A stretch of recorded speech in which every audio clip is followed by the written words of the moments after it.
नमस्कार अमरावती। बकरी ईदच्या पार्श्वभूमीवर अमरावती शहर पोलीस गुन्हे शाखासह मनपा पशुवैद्यकीय विभागाच्या वतीने गेल्या 4 दिवसापासून ठिकठिकाणी धाडस सत्र राबवण्यात आले। यात पश्चिम बहुल मुस्लिम परिसरात पोलिसांच्या बंदोबस्तात कत्तलीसाठी आणलेल्या 80 गोवंश जप्त करून जीवनदान देण्यात आले आहे।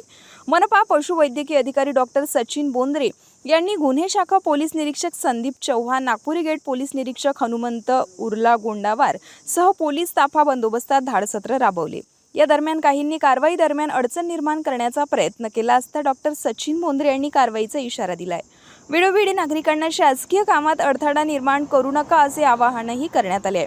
27 मे रोजी अमरावती शहरातील पश्चिम बहुल भागात SRPF पोलिसांचा एक प्लाटून बंदोबस्तात लावण्यात आला।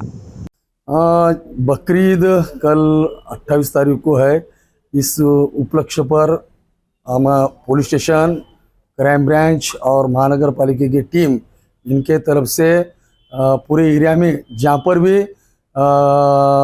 गाड़ी से ला रहे हैं या खुले मैदान पे रखे गए हैं और अन्य जगह ऐसे जगह हमने वो करके कम से कम अभी तक 80 गोवंश हमने जब्त किया है और वो गोरक्षण में जमा किया है और ये कार्रवाई लगातार चल रही है और आगे भी चलेगी।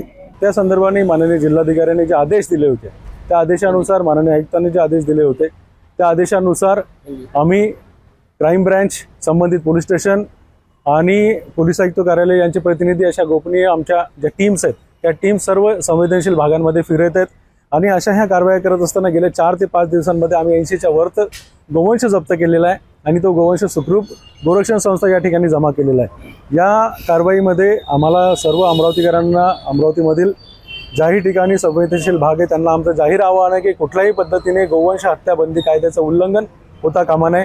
असं उल्लंघन झाल्यास संबंधितांवर गुन्हे दाखल करण्यात येतील।